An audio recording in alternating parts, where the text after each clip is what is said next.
So man, what's some of the what's some of the life lessons you've learned from basketball? Man, Share a few of them.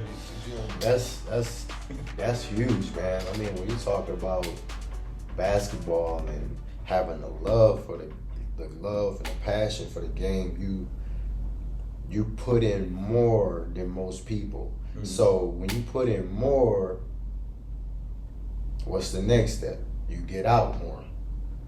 Yeah. Put in more, you get out more. Mm-hmm. And I say that because you start to learn. Like I said, we had a high profile high school team. So my coach taught us back then being on time, teamwork, dedication, mm-hmm.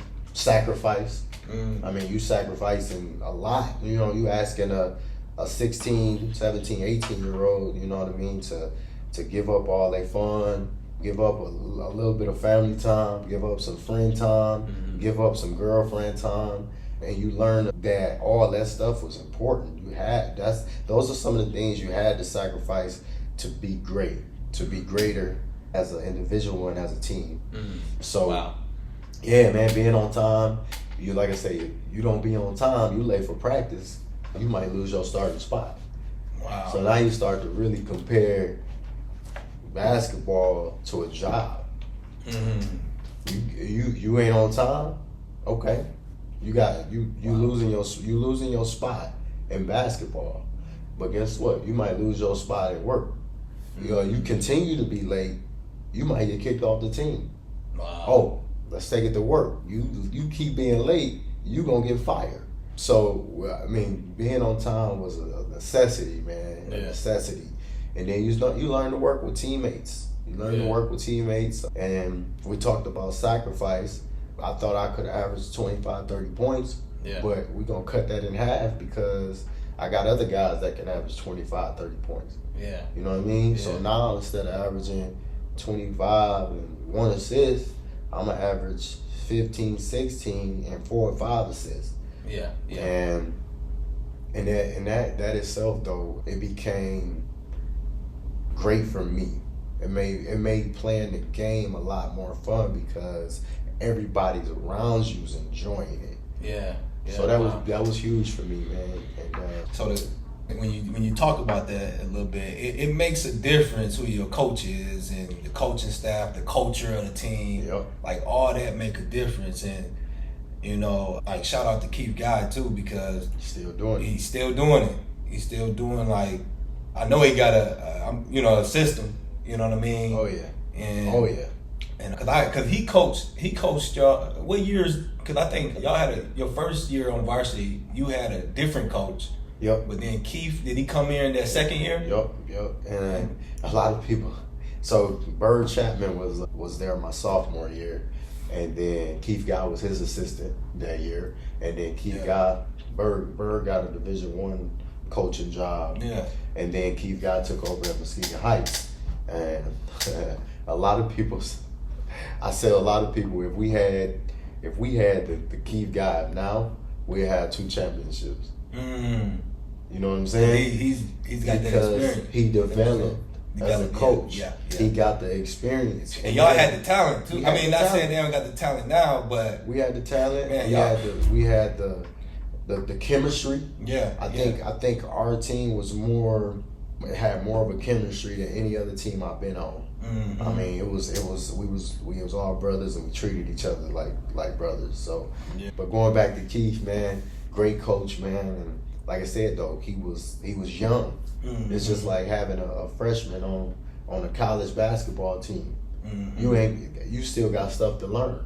Yeah. You know what I'm saying? Yeah. You can do certain things and do it well, but at the end of the day, you still got a lot to learn. Yeah. You know what I mean? So I think that was major in my senior year, having a young coach.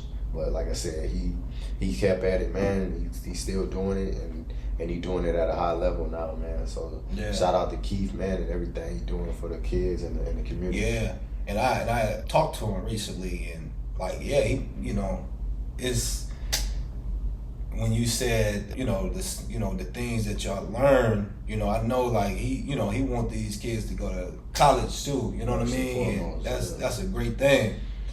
So for you to learn those things through basketball, like, I feel like, and I say coaching makes a difference too, because like, it don't seem like every team might have that. Mm-hmm. Those, you can show up, like you can not come to school, like, and still be on the basketball team at some schools. Yeah. Like, what? Come on now. What are you learning? Yeah. What are you learning about life? Nothing. So that's, you know what I mean? That's great that you was able to learn that, because that's not like a given just because you're on a team. Mm-hmm. You know what I mean? So that's you gotta have people in the higher ups with standards. Yeah. You know what I mean? And start from the top. start from the top especially when you're young. Yeah. You know what I'm saying? You gotta learn from somewhere. Yeah. You gotta learn from somebody. And I was fortunate enough to have that. So yeah, that's great. So man, let's talk a little bit about man. What's some of the like big names, man? Like some of the best players. I think you named Pete Robertson. What's some guys you played with that's like that's either some of your favorite that you played with or against, some of the best matchups, competitions. Yeah.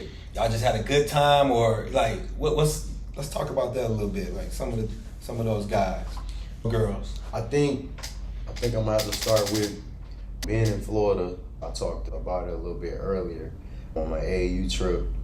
We were playing a game. Me and my team was playing a game on one court, and I guess a pack house. And this is a national tournament, so all the coaches in there. Yeah. Mainly all the coaches for the big schools, right? Yeah.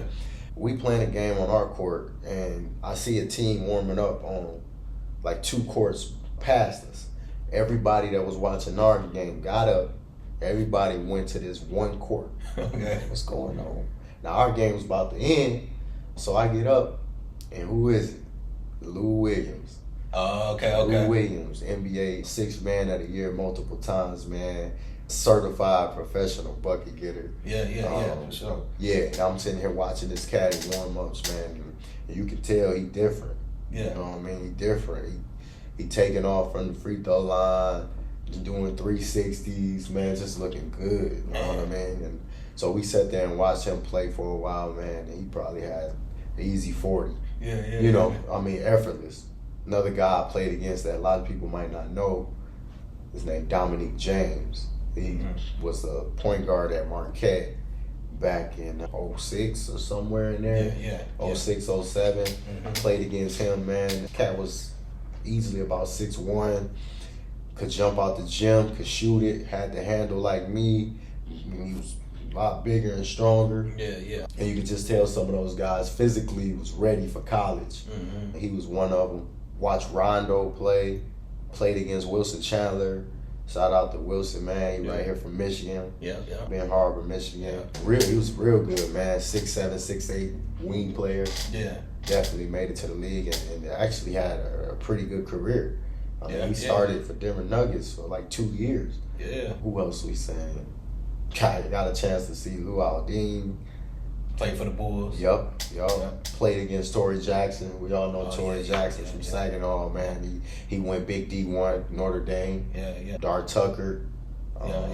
He from Saginaw, Arthur Hill.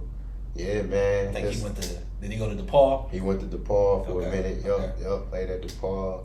I mean, and, you know, the one name I hate to say, I never thought he was as good as he is. David Cool. David Cool, yeah. David Cool, man. Dude, that's one thing that I look back on when I was in 05 when we played against them in the finals was Keith never wanted to play zone. We never played zone, ever. In my 3 years playing at Heights, we never went to a zone. Yeah. That was like a no-no. But I think growing up and coaching certain teams, you have to do certain things, you know what I'm saying, to adjust. Yeah. I'm not saying we should have went zone, but I think we should have double teamed him and only him. Yeah. We were known for a press called X, and I thought about it and, you know, was watching a little bit of the tape, and we running around everywhere trapping everybody when they didn't deserve to be trapped. We could have just doubled him. Yeah. So now we running around trapping everybody. We leave him open for a second and it's money. Yeah. Or we scrambling and we foul him. And he go to the line. Yeah. If anybody know, he had 43 points. He was 20 for 20 for the line, from the line. Which, you know, a lot of that stuff, a lot of the fouls we thought, I know we didn't, it was ticky-tack fouls. Mm-hmm. You know, so I think the refs played a big role in it. But David Cool, man, he was a beast, man. And like I said, I didn't think he was as good as he was, but when he went to Western, he was the freshman of the year. Yeah. He was, I think his sophomore or junior year, he was the MAC player of the year. Yeah. And to this day, he's the leading point scorer at Western.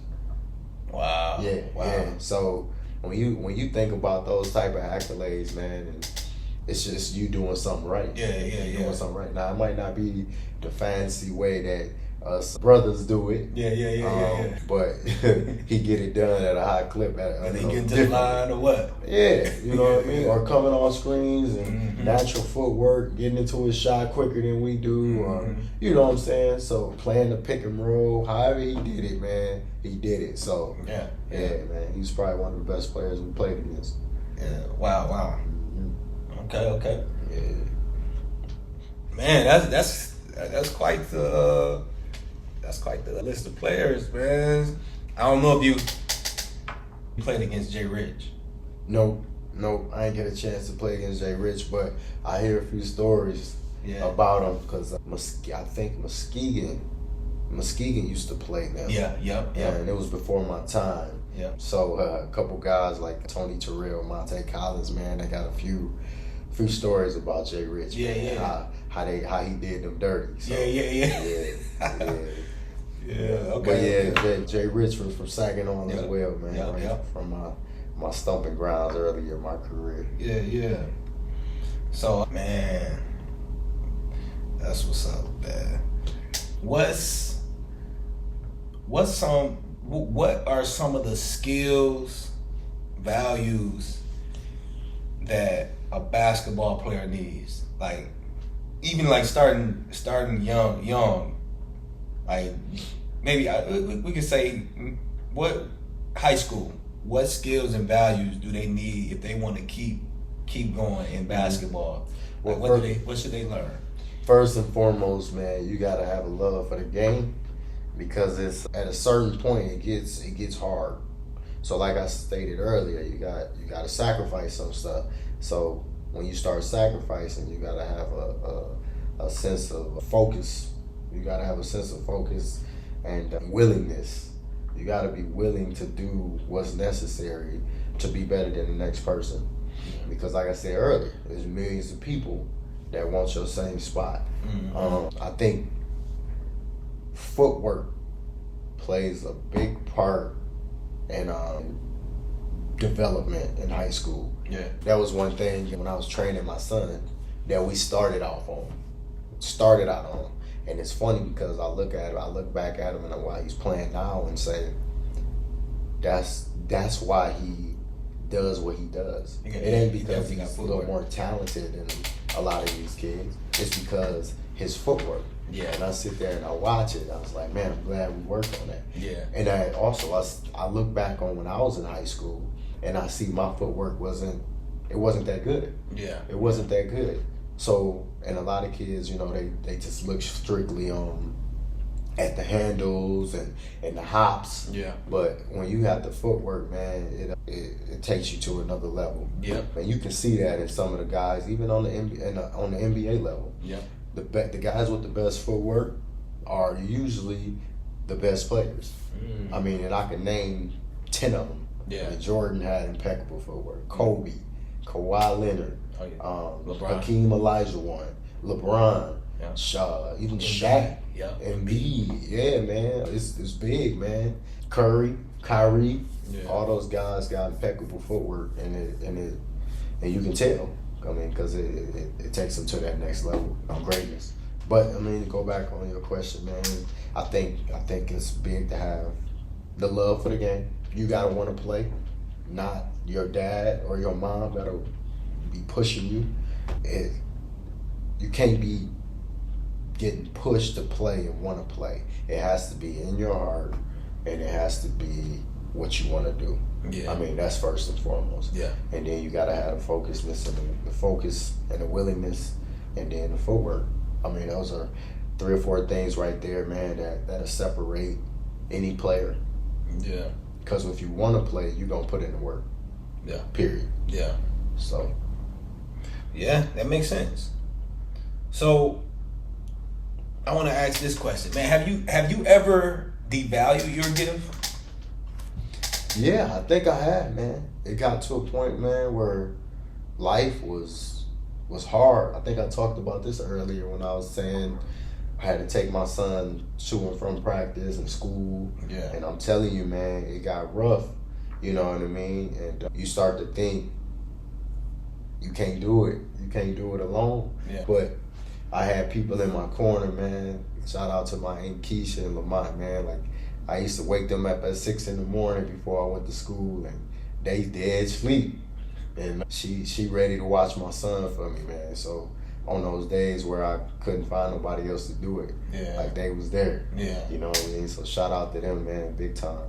They always been there for the family. But getting back to your question, I have divided it. I thought I was done playing at one point because of that situation, as far as not having a lot of support with the kid, and me being ineligible for my second semester of college, which I was having an amazing season, ranked in the nation. Yeah. So I was having an amazing season. And then another time where I got hurt. I really never had any serious injuries, and I think that's from me just believing and having faith, man, believing in God, and I just thank him for that. But I had hurt my foot. For, it was about 6 months, man, and I was just like, man, I'm done playing. I couldn't get that explosion back. Yeah. And I went to the doctor. They told me it was no reason for me to have surgery because they called it a hairline fracture.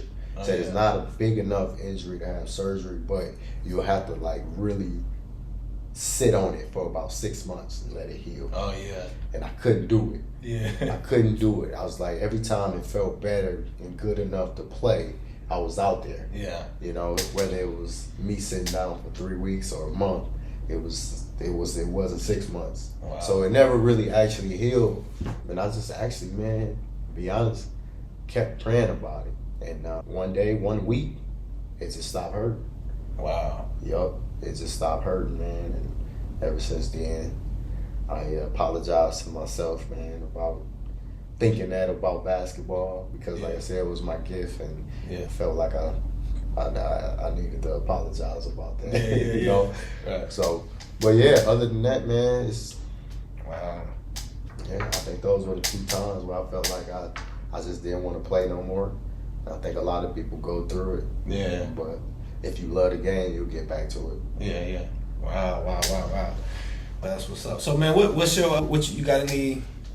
You plan to do anything else with basketball? I know you still playing. You're gonna keep playing. Yeah, I'm gonna play till I can't play no more. You know what I mean. So what about coaching or anything else? You plan to do coaching again? Definitely, man. I think life doesn't offer enough time, but we're gonna work with the time we give it.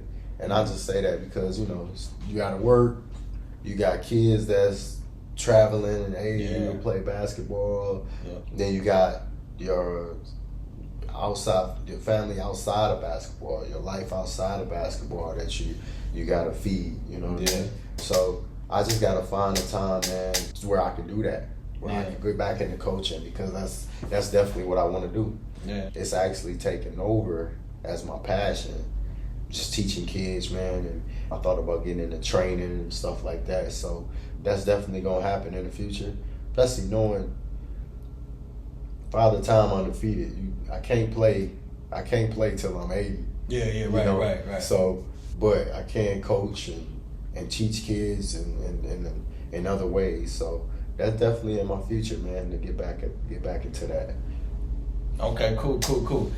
Well, bro. Okay. Oh yeah. I appreciate you, man, coming on the show, man. It's great to get to know more in depth about your perspective, your story about your gift, and how it's developed and what you're doing with it. So man, it's great, man. That's what's up, man. Yeah, like I said, I appreciate you, man, and for having me on. Yeah, yes, sir. This is good. It's a cool setup you got here, man. Yeah. And also, ball is life, man. For those that don't know. All right, peace. All right, peace.